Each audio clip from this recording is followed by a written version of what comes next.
And we're back for another session, Tim. I am excited about the topic we chose today because it kind of takes us off of the more technical aspects of project management and gets us into the, as we've been focusing on the humanistic or the human parts of project management, and that of storytelling. Yes. And I was interested in that too. I know in the weeks and months to come, we're going to get into the more highly technical areas. And I thought, boy, wouldn't it be interesting to touch these things that we don't have time for? So one of the things we're going to do is tell a story. And we're going to go ahead and tell quite a few stories. I actually got into storytelling early because a couple of my supervisors were really good at it. But then when I got into project management and eventually in teaching, all of a sudden I realized how valuable storytelling was. One of my first supervisors back in 92, 93, we were in IT, and he would always say, time for a break. And he'd always go in the back, and, being the early 90s, he would be smoking and none of us else were. But he'd go out and he'd always tell us a story, and it always had some type of moral or concept. And it was so compelling because he was such a deep, articulate storyteller, and he'd weave a story in such a way you just get lost in it. And I was thinking, boy, isn't that a nice way to live?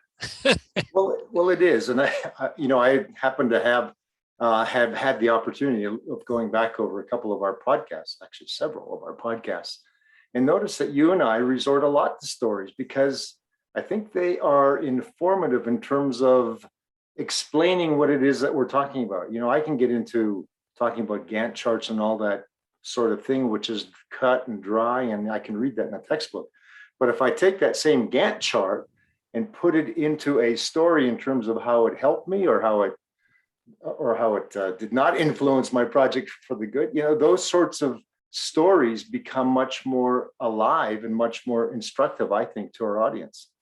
You're saying that you're taking theory and you're taking concepts and making them actionable in such a way that the audience or even your team can participate in them. Oh, absolutely. And it strikes me, one of the sayings that you hear often is a picture is worth 1,000 words. I can often find that a story told in 200-300 words can be as effective as an entire explanation that goes on for 20 minutes. Yes. And again, it strikes a nerve. It strikes a tone when you have the right story and right storyteller. It hits something where it's not just knowledge up here. It's almost knowledge in the back of your head, going right down to your emotions, and so you don't just understand it, but you feel what's going on, and that's powerful. Well, it is, and you and I made a decision at the end of last year that we would concentrate much more on the human-centeredness of our careers, of our project management careers, of our IT delivery careers. And nothing to me spells human-centered more than being able to tell a story to my team, to my customer, to my superiors, whoever they are, to bring that analogy into place and bring a deeper understanding into the concepts that I'm trying to get across. Exactly. So when you hear the word story, what comes to your mind first? Well, the very first thing that comes to your mind, what does story mean for you? For me, it's an explanatory anecdote. That's the best way I can sort of put it. Because first of all, it has to come from my experience or something that I perhaps have witnessed firsthand. Maybe you, Tim, have told me a story that I can recount to another person saying, this is my friend Tim's experience. So it has to me, experiential, and it has to be to the point that I'm trying to make or trying to help the other person understand. Yeah. For me, it's almost like no words. All I get is an image.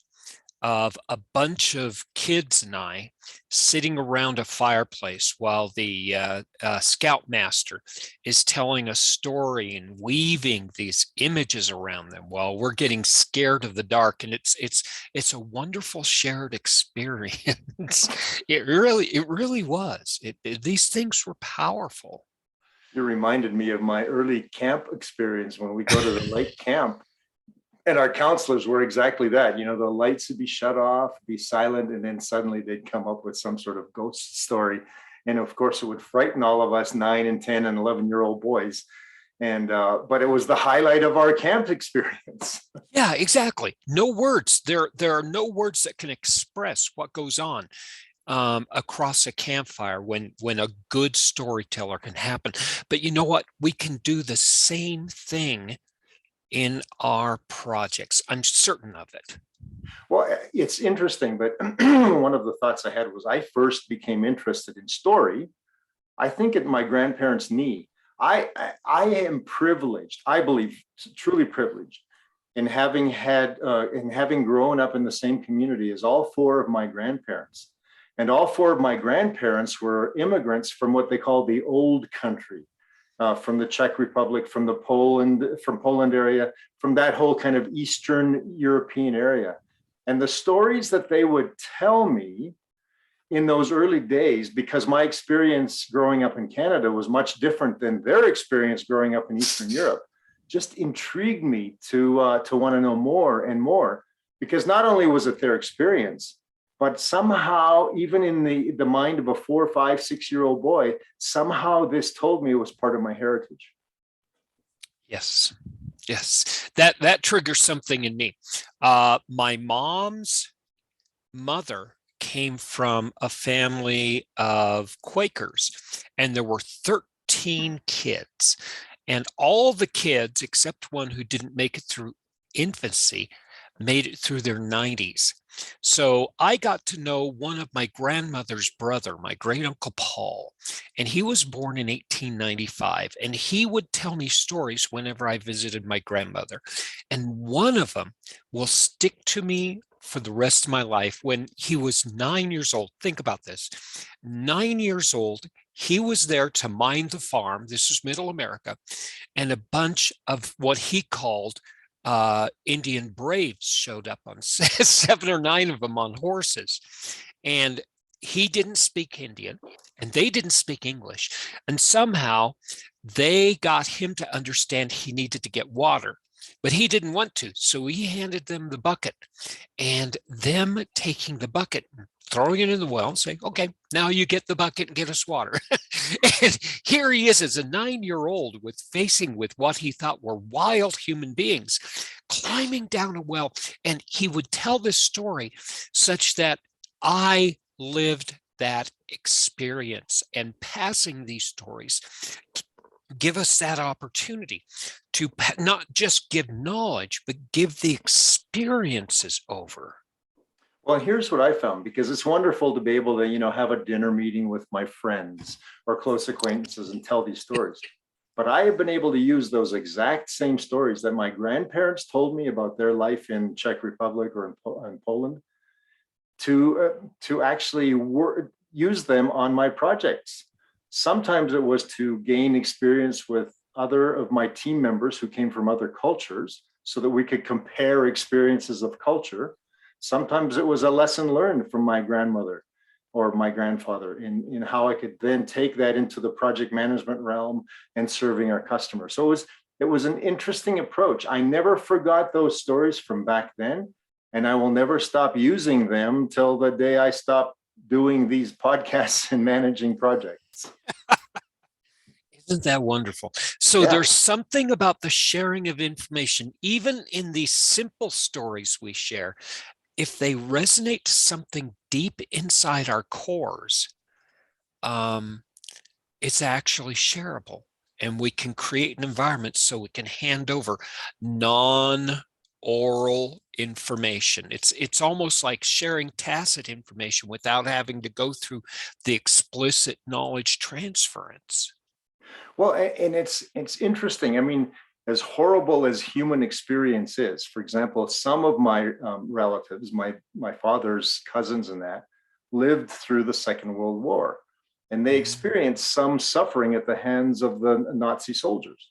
So when I could recount those stories on a project years ago, I had a very similar response from one of my Chinese Canadian teammates whose grandparents had experienced similar when their country was taken over by their enemies at that time. So it's interesting how just cross-cultural there's a connection that wasn't even experienced by us. It was just a commonality in our heritage that we could relate to, and thus become closer as a result of that. Isn't that fascinating? Yeah, there was a cultural anthropologist by the name of Joseph Campbell who looked at this, and this was in the early to mid 20th century, and he took the work of Jung. Now, Jung had been a student of Freud, and Sigmund Freud said the study of the mind is scientific. And Jung said, no, there's some mystery involved. There's some spirituality involved. And Jung said that if you dig deep enough into the bottom of your head and your knowledge, you can actually find a place where we have a common connection. And he believed it was a very real, not physical, but spiritual connection that we could always explore. Now, Campbell, I don't know whether or not he took this literally, but he looked at all the stories that we have in our myths and our cultural history, and he mapped them together, and he created what he called the monomyth, which was the common themes in all stories. And when you have good movie directors and producers make stories like Lord of the Rings and Star Wars, they actually are mapping out exactly what Joseph Campbell was talking about. And these are shared experiences that we all understand almost before those stories are shared.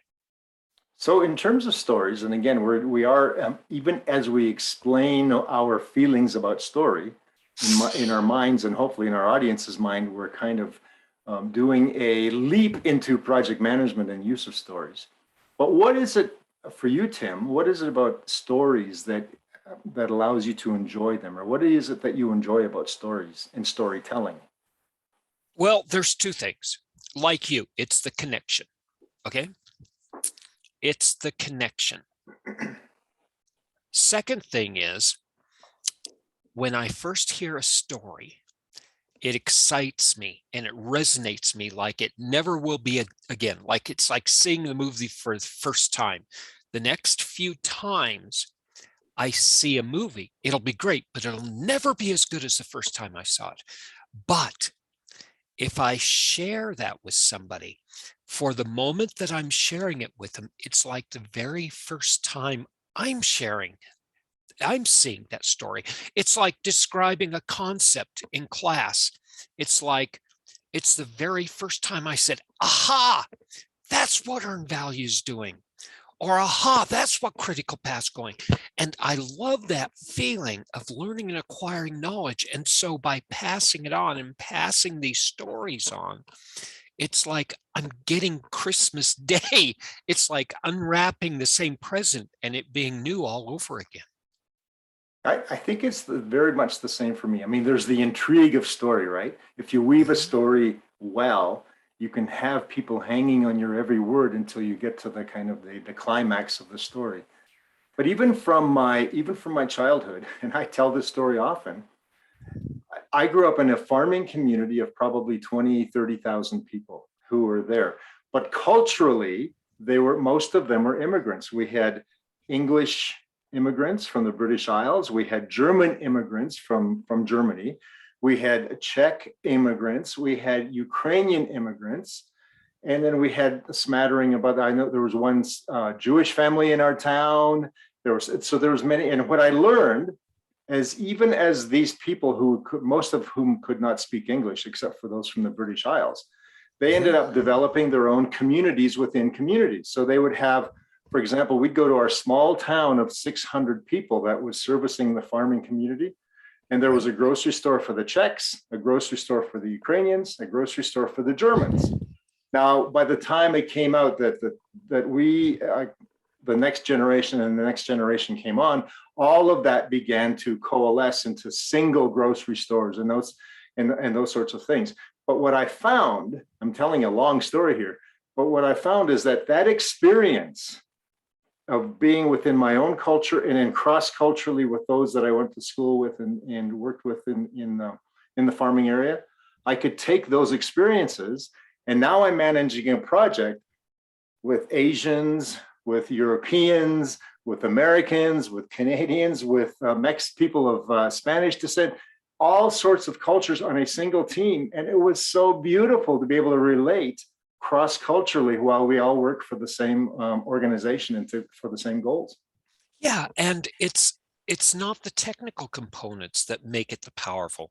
It's the human component, the human-centeredness that you're sharing and that you're engaging with. It's creating that common theme that we can all connect with to bring us as a single unit. Now, there is one disadvantage to that story I just told. And that is this person who used to run 5 miles a day and had a body of steel, learned to also eat cross-culturally. As a result of that, my girth has accumulated the wealth of that cultural experience from a culinary experience. But that's the beautiful part. It's, just like sharing stories, sharing food creates that communal aspect that you have a hard time building otherwise. I'm certain of it. We eat dinner together as a group, and we tell stories as a group, so we can start to think and bond as a group. Well, and it's amazing. I remember I was doing a project in Florida, and we were working for a very large corporation. Actually, I can say it now because it's Burroughs Corporation, which doesn't exist anymore. We were doing a project for Burroughs, and I got to know the regional manager. And somehow he connected me as a Canadian. And the first question he had was, how's the fishing up there? So I could recount to him how we could fly from our family farm up into northern Manitoba, where we lived, where there was nothing but basically fishing villages and a lot of rock, and how the First Nations people would help us guide us to our favorite fishing holes, and how they would help us make sure that we got our limits every day for fishing. And as I would recount this story, his eyes lit up because he was an avid fisher person. And as a result of that, we became fast friends over a silly little fishing story from what? From an experience. And so now when I'm working on his project, he is much more attuned to what I have to say because he trusts me because of a silly little story about fishing up north. So this is what blew my mind. When I was studying conflict management, when I first started teaching conflict management, they have 5 or 6 ways to do it, right? One of the ways is smooth. Now, you can take smoothing in 2 directions. Number 1 smoothing is you focus on the things you have in common, and you're actually de-emphasizing the things you don't have in common. And you can use this, unethically in a lot of ways to actually get people to focus on things that you want them to focus on and not focus on things you don't. Again, unethical. But ethically, smoothing, if you do it well, can actually create out of a group of individuals an actual communal experience that says, oh, I'm no longer, us and them. It's us all. It's that we. And that's the beautiful thing about the storytelling. It breaks down that whole Dunbar experience of that's them. And it creates, like you said, a bunch of fisher folk who say it's we now.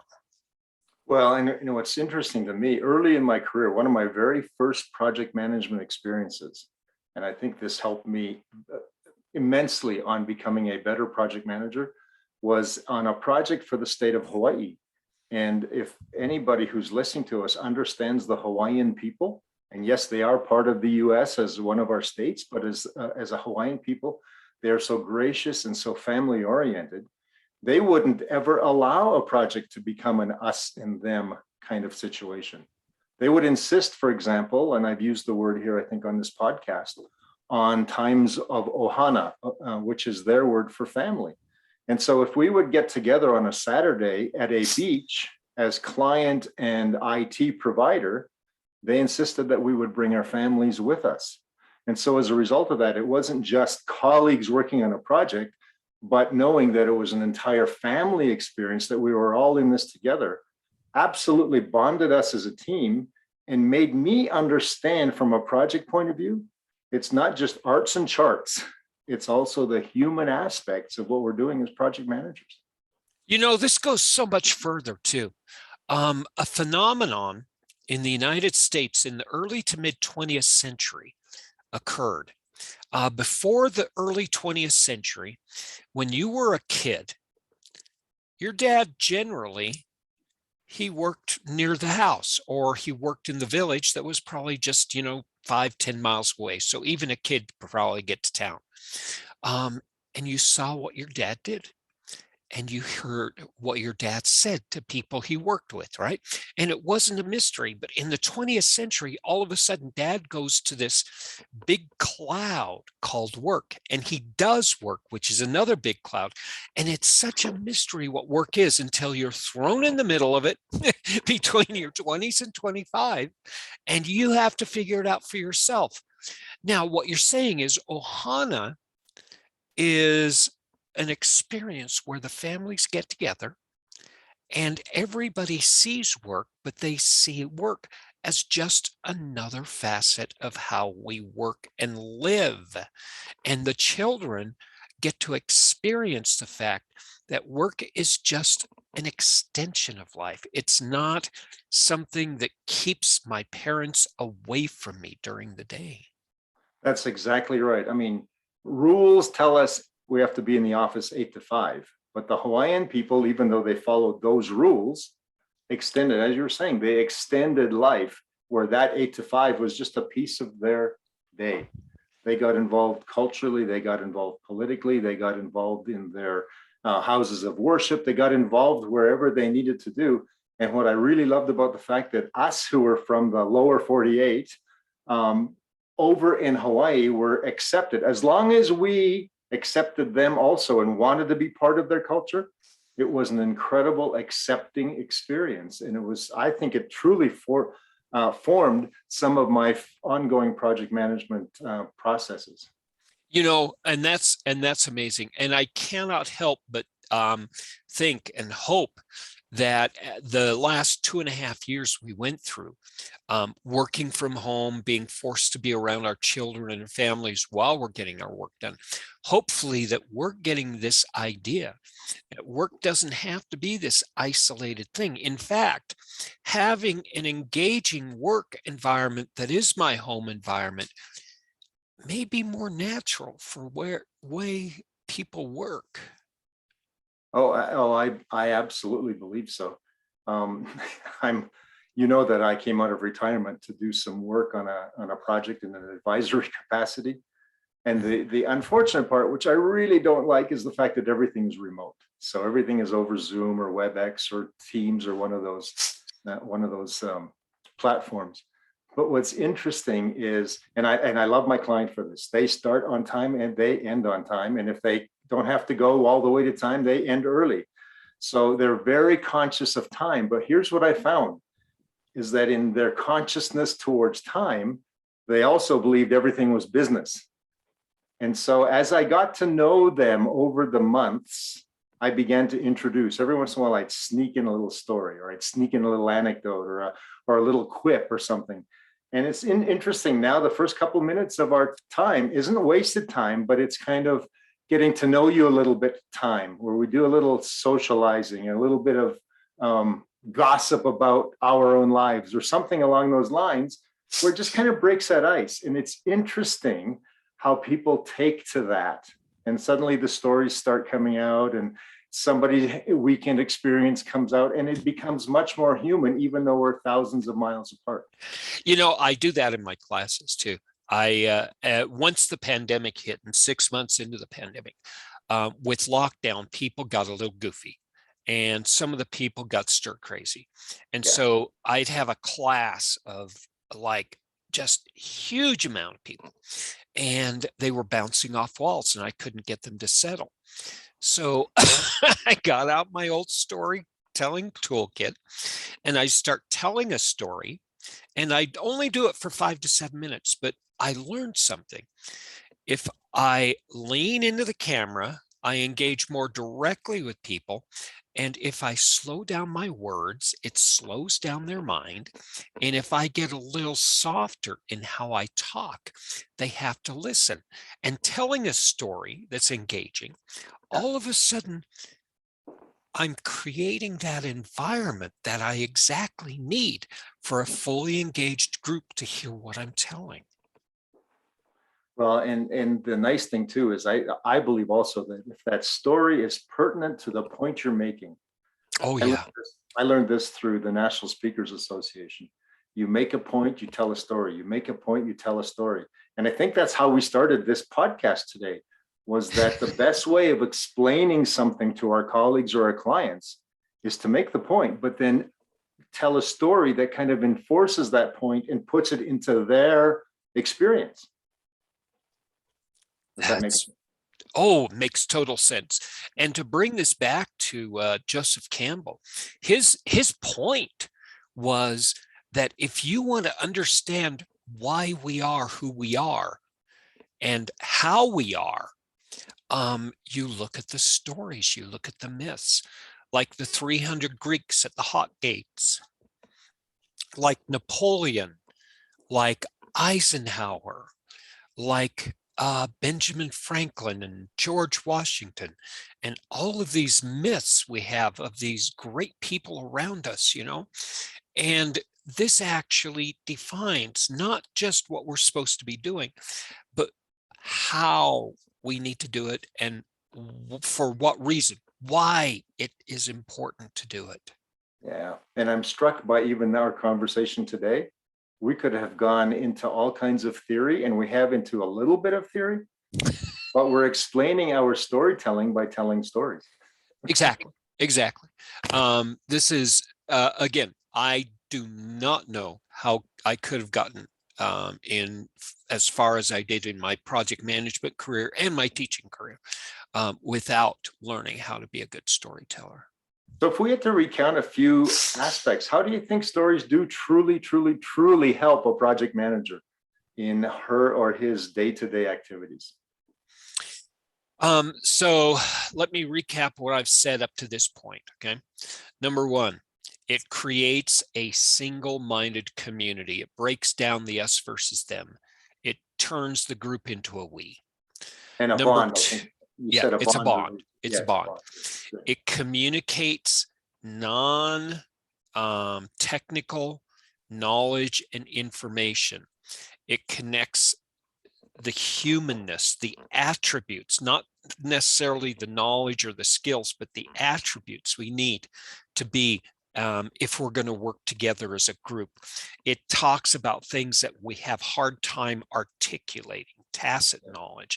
And so with all of these, it's almost necessary, especially for someone like me who needs to be teaching responsibility and accountability to hundreds of people a month. I wouldn't be able to do that and get people to understand these, these very abstract concepts without pulling them in and experiencing what accountable and experiencing what responsible really is. Well, and I think for me, and maybe because it's the way I was raised, going to school, all your teachers were Mr. or Mrs. or Ms. or actually, I don't think it was even Ms. at that time. I think it was Miss. And so there was this high respect, and there was this awe almost of people in authority.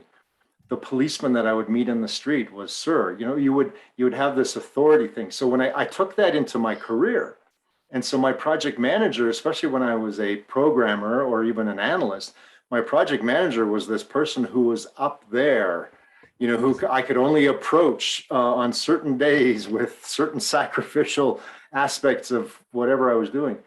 But what's interesting to me, and I want to go back to Hawaii, we had a situation where we brought a very senior project manager from the mainland, actually from Toronto, to help out the project and to get us really going up front. And he would tell story. And what I found was when he told stories and he would invite me into his office and he would tell these stories, to me, it humanized him. He was no longer this person that I had to hold up in sort of some awe. I mean, even though he was an awesome person, but it humanized him so much that I said, I need to be able to humanize myself to my teams when I begin to work on large projects. So I think that's also, besides the bond, I think there's that humanizing of the senior people aspect of storytelling.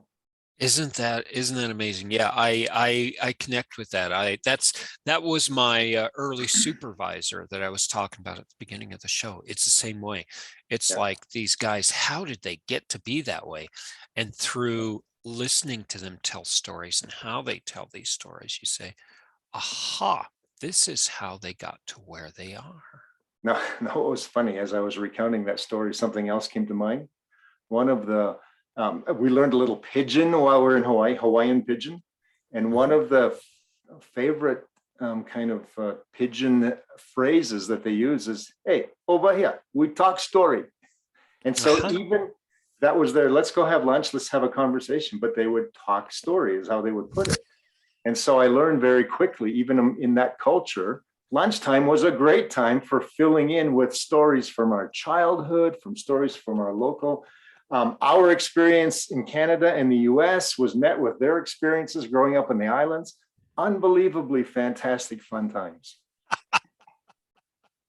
You remind me of one of my other friends when I was going to school for my associate's degree. I was working in a cash vault in a bank where you receive a lot of the coins and the money, and we were working as tellers, but we didn't have people come to the vault. Of course, we had a bunch of hardened trucks bring it in, but we had an older guard.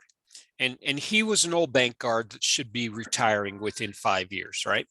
And he knew that he was going to be a fun person because the first time, just before we got to lunch, he started off by saying, here I was minding my own business as usual. And that was the same thing as the Hawaiians saying, let's talk story. And it's like settling everybody down and getting everybody into that mood of reception and openness.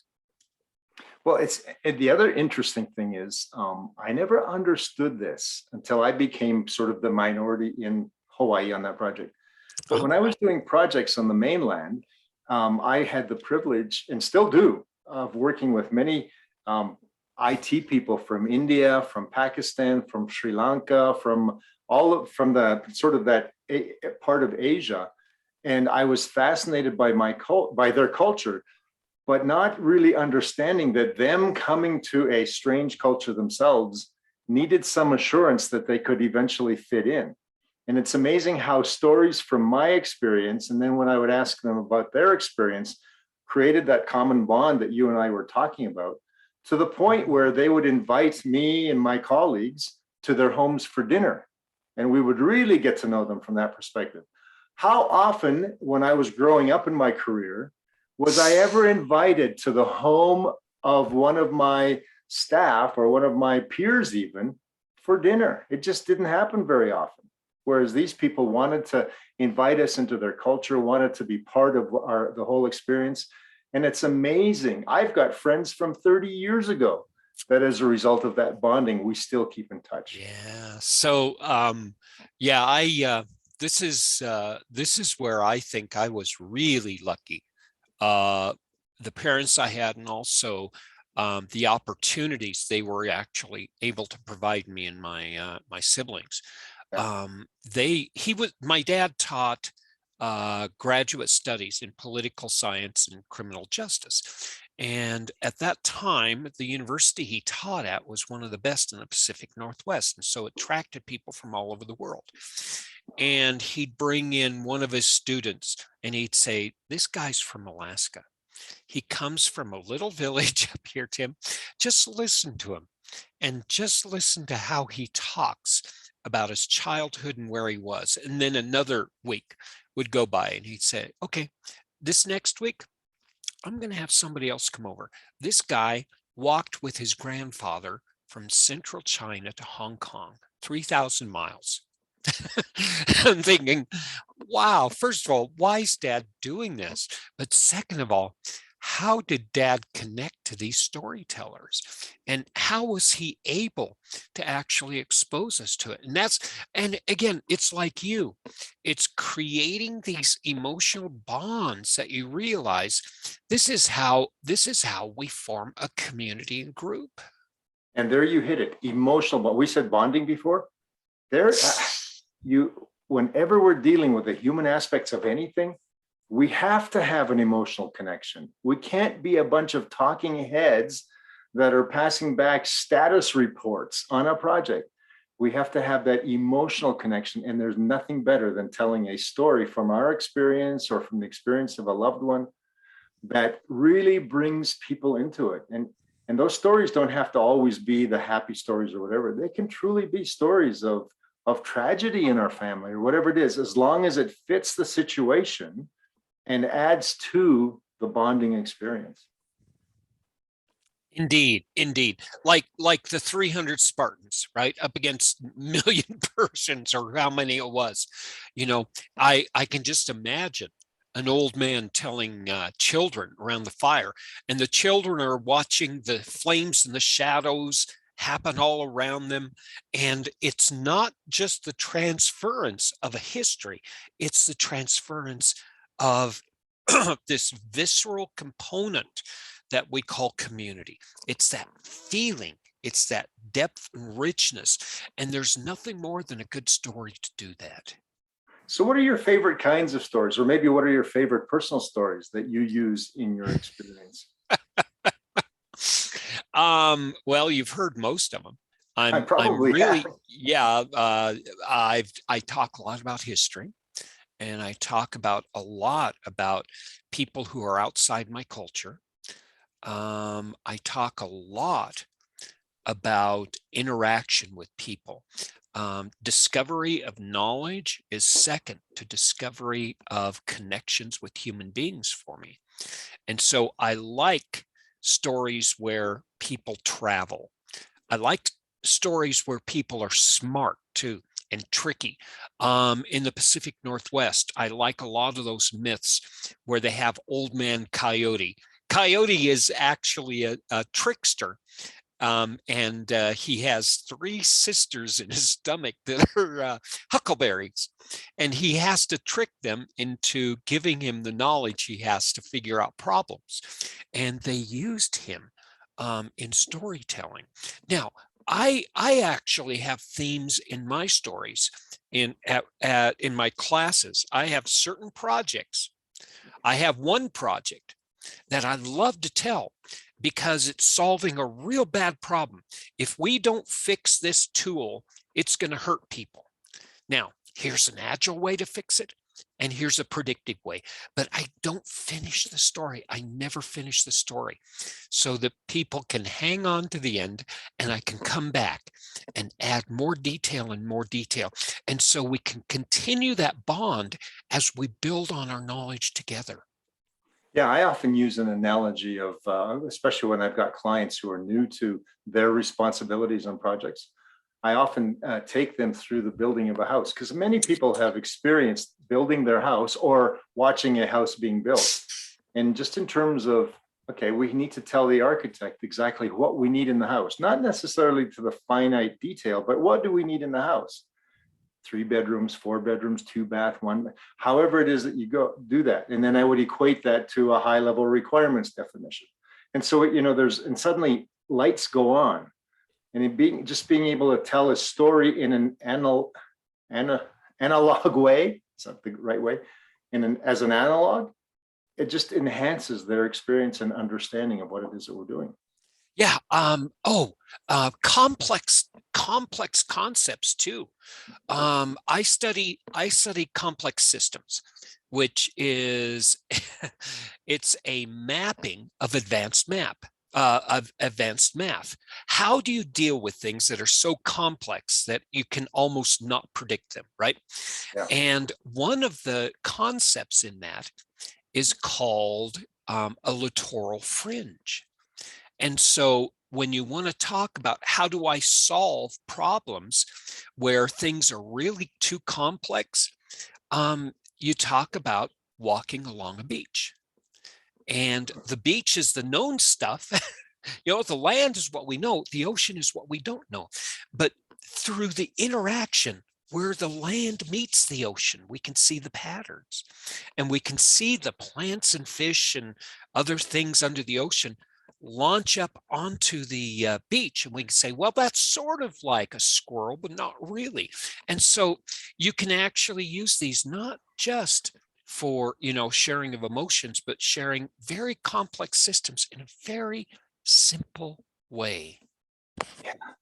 I also like the experiential stories that puts us into project management situations also. So I can recount this story to explain this to my team or whatever. One of my favorites was, again, and I don't know why I'm harping on Hawaii today, because it's maybe because I so fondly remember it. But my first day on the project, I show up, and what do we do on the mainland back then anyway? Back then on the mainland, it was white shirts, red ties, blue pinstripe suits. Mm-hmm. Our team shows up, white shirt, red tie, blue pinstripe suit, walk into the conference room where we're meeting our client for the first time. We've never laid eyes on each other before this. And so we walk in, and they're there in aloha shirts and nice dress slacks. And so we put on our presentation. We say how we're going to do the kickoff to the project. We do all of that. We meet, we greet, we have a fine time. The honeymoon begins. And then comes lunchtime, and we're asking, well, where's a good place for lunch? And Fred Shimabukuro, I remember this to this day, probably in his 60s at the time. I was probably in my late 20s, early 30s. He pulls me aside and he goes, we're not going for lunch. We're going shopping. So, and he took me across the street and he showed me, these aloha shirts are what the tourists buy. Stay away. Now let's go over here to find what the locals buy. And we're going to put you into an aloha shirt, and we'll let you wear those pinstripe pants today, but soon we're going to get you into proper dress pants. And so he took, and we did. I came back after lunch. I changed into my brand new local aloha shirt, kept on my blue pinstripe pants, and suddenly I was part of the local establishment. And I tell that story to my new teams as I suggest that we begin to adapt to each other's differences, commonalities, cultural aspects, whatever it is, but we need to be able to form that common bond, common appreciation of each other. And it works every single time. Every single time. Every single time. Yeah. When you're a traveler, you adapt the culture and language and food and ways of the people who treat you as a guest. Exactly. And I think the other part of that story being powerful when I do that, and it is a powerful story when I do it in a team, is it never puts me as the hero. It makes someone else the hero, and it becomes almost a self-deprecating story on my behalf, because it truly was. I did not scout out the culture before I went there. Right. And so someone there had to help me scout out that culture. Well, it humanizes you. Like Yes. You said with your friend, it actually telling the story in that manner says, I'm just like you. I make mistakes. I don't read signals. I learn and I learn and I learn. Yeah. Have you ever experienced anything like that yourself? Oh, certainly. Oh, certainly. I have. It really is fun. I've been brought into environments like fuel and oil. And I had a site manager push me by the shoulder and say, okay, you're going over here. not over here. I've been into a data center and data center tour, and I asked stupid questions like, why did you kick that? And the data center manager wouldn't say, I don't know. He said, it just works that way. And me being a scientist, scientific nature, what do you mean by it? He says, no, it works that way. and it's like, oh, okay. And so then you can relate to another person. So what was it? Exactly. It was two weeks ago. We did not do this pod. Was it 2 weeks ago? Maybe it was 2 weeks ago. Yeah. 2 weeks ago, because I was in Dallas at a conference and then happened to compete with this particular time slot. So we agreed not to do this. But here's what's funny. I had not been traveling. My wife and I took a couple of trips here and there for vacation, but over the pandemic, it's been 2 to 3 years since I've traveled. And it used to be every week that I traveled, but had not done some for some time. And this young man came up. I hadn't seen him in that 3 years at this same conference 3 years earlier. He walked up to me and we exchanged pleasantries. And then he goes, I sure miss your stories. He said, how was it coming over on the plane here? Did you have any backpack experiences? His reference was that for all of those years that I was traveling, for about 5 or 6 years, almost every week I would observe some sort of human nature part of travel, which just struck me odd or struck me curious. And so I would put it as a Facebook post. And pretty soon I developed this huge following of people who waited for my stories, to the point where if I didn't have a story on a Friday return, I would get emails saying, are you sick? Were you not traveling this week? And this young man, after 3 years, walks up to me, and what's the first thing he says? I sure miss your stories. I miss your stories. Yeah. Talk about a connection. Right. I miss that engagement. Yeah. I miss having this connection to a group. Wow, what a statement. Yeah. So we're almost ready to wrap up, but we've got some young project managers listening to us, maybe even some seasoned project managers who aren't used to story. How do you think that we can get people started or get them interested in stories, in using their own stories? How do you think we can make that happen so that we can get our listeners making themselves more approachable as project managers through the use of story? So from my experience, number one, recount your stories and tell them enough to yourself that you know them backwards and forwards. The story of my great uncle with the Indians, story of my supervisor telling us his stories out in the back while he was smoking on break, the story of the guard, all those.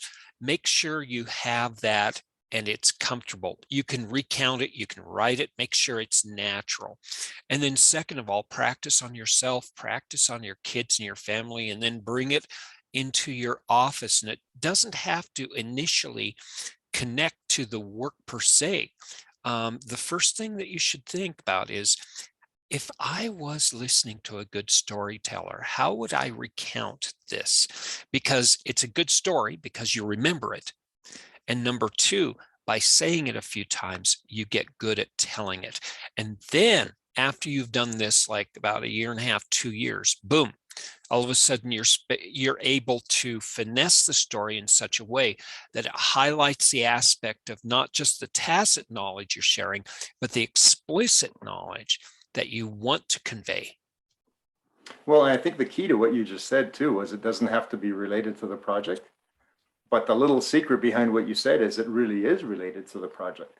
Yeah, it's human behavior. Yeah. It's connecting us. It's that smoothing agent that allows us to think of ourselves as a group, and it settles us down so that we're all actively listening as a group. So yeah, it's a great icebreaker. Well, and if I use a story to engage with someone, whether it's one-on-one or in a small group, I begin in my own mind to understand who's the extrovert, who's the introvert, who do I need to, who's kind of looking down and maybe not paying attention to this. Maybe I said something that triggered something that I need to be careful of next time. There's ways that you can use story to develop even your own connection, because every person is different. And so you need to be able to connect to every person in a different way, something that relates to them. Whether or not they Yes. connect back to you in the way that relates to you doesn't matter. It's how you relate to them because you're their leader. Yeah, that inadvertent communication, that is that feedback mechanism, is incredibly valuable. And I can see how using the story as a sonar wave to get that information back. It's a brilliant mechanism. Well, and here's this is the part that frustrates me. Maybe it frustrates me because I did it for so long. You meet someone introduces you to someone. What do you say? Hi, how are you? Fine, how are you? Well, I'm fine. What do you do? I mean, it becomes that mundane. It's like that's right. I mean, Yeah. But so here's what I've been trying probably over the last several years. A little while ago, I was on a Zoom call, and there was here comes Hawaii again. This is crazy. But so I'm on the Zoom call, and a person who's very high up in the organization that I'm working with speaks back in her accent. She's got a lilt of an accent, very much like the Hawaiian people's lilt. And I picked that up. I'm not seeing her face. She's not seeing mine. They had their cameras off. And so I asked her, instead of saying, hi, how are you? What do you do? What's your position in the organization? I said, I hear a touch of an accent. Are you from Hawaii? And she said, no. Why do you ask? And I said, because your accent or the lilt of the way you spoke just now sounded a lot like the colleagues that I have from the state of Hawaii. And she goes, that's interesting. And suddenly we ended up developing this conversation. Eventually I found out what she did, how high up she was in the organization. In the meantime, we created a common bond because I noticed something and asked her in a way that was of interest so that she could recount what it was. And turned out she was from Southern California, and it was her cultural experience. And so anyway, it was a wonderful interaction that didn't start off with, how are you? I'm fine. How are you? Yeah, that's a script. And Yeah. the problem is, once we use these scripts, we can't get out of them. And with a story and with practice, you don't have a script. You basically ad lib through a framework. And that's where the exploration can occur. Yeah. It's interesting to me. You haven't said this on this podcast, Tim, but I've had people come to me and say, are you Canadian? I catch a bit of, and I go, what are you catching? Well, you say a boot. I said, no, I don't say a boot. I don't, but there's enough left of the Canadian accent in me. And this is crazy because when I'm here living in the US, I've had people say, are you Canadian? And when I go back home and visit my friends and relatives, they say, man, you sound American. So I'm in that no man's land. But again, it starts conversation. Right.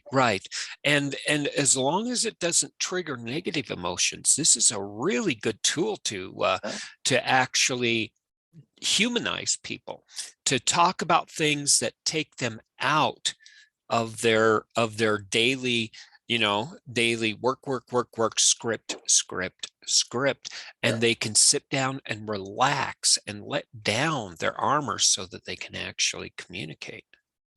So watch this. I just want to show how this can happen.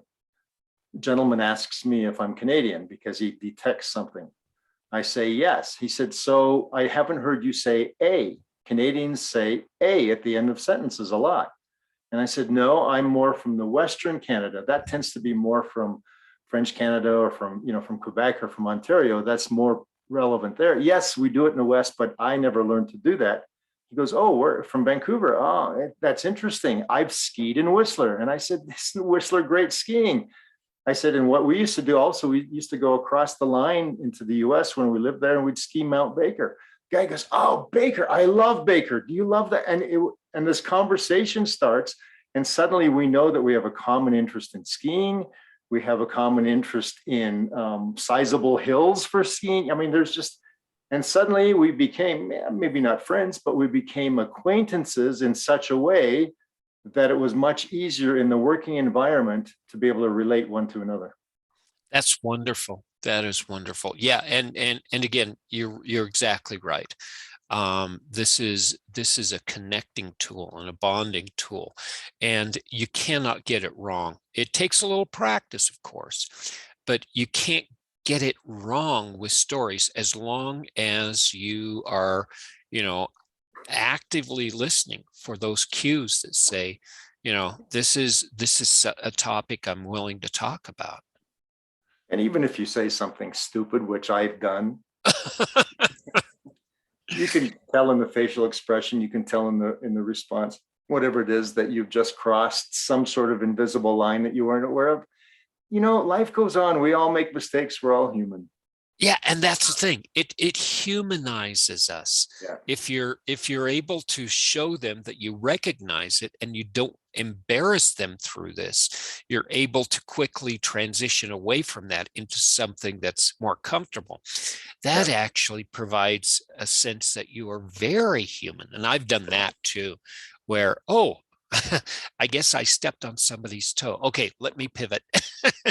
Well, here's something is just as basic as probably you can get. I'm invited, myself and my deputy project manager are invited to the home of one of our team members from an Eastern, and I don't remember. He had recently come to the U.S. from another culture, and so the meal was prepared. Beautiful, beautiful meal, and we couldn't wait. So my deputy and I are sitting there waiting while they're eating. And he said, "Why aren't you eating? Don't you like this food?" And I said, "No, I was waiting for your spouse to sit with us." And he said, No, she's in the other room with the children. They won't be joining us. Now, as a North American, you immediately think, well, that's kind of odd. I want to meet the wife as well, and she should be here as well. But not understanding the culture that they came from, we have no business saying anything about the way they conduct their lives and the way that they entertain their guests. About half an hour into the meal, she came back, checked on everybody's servings, added some more food, and then quietly retreated to the other room with the children. But again, that was an experience I had. It wasn't for me to say, well, we wouldn't do it that way in America. Who cares how we do it in America? That's how they did it. And so as a result of that, I learned something, they learned something about us, and it just created even a closer bond. Yes. And all through this show, we may have not been talking directly about stories, but we've been using this craft of storytelling to convey these things about a very complex concept. The storytelling and the function of storytelling seems simple, but when you dig into the details, it's really complex. And using stories as the mechanism has made it very easy for us to understand. Yeah. So if I were to sum up human-centered project management in 2 words, talk story. Talk story. Talk story. Very good. Thank you. All right. I think we've had a Merv. fun time today, Tim. This is a subject that is near and dear to my heart, mainly because I've learned so much from having made so many mistakes in the past in not using this technique. Yes. And I'm looking forward to using our stories and storytelling as we explore the more technical aspects of project management in the weeks and months to come. Absolutely. So where are you this week? I'm on LinkedIn. I may not be as active for the next 2 or 3 weeks. I have some other work going on, but if you want to stop by, say hi, connect, please do. I'm always happy to build out the framework of sharing information. And for you, Merv? Same, LinkedIn, either under my name, Merv Jersak, or under my company name, People First Project Management. And also subscribe to our YouTube channel. We have a lot of fun doing these shows, and whether you pick up on the entire hour we speak or 15 minutes that pertains to you, whatever it is, just feel free to give us your feedback and let us know how we're doing in helping you be better project managers. And your feedback helps us as well for future topics, as well as to refine the delivery. Thanks again, Merv, for a great time, and looking forward to talking to you again next week. Absolutely. We'll see you on the flip side next week.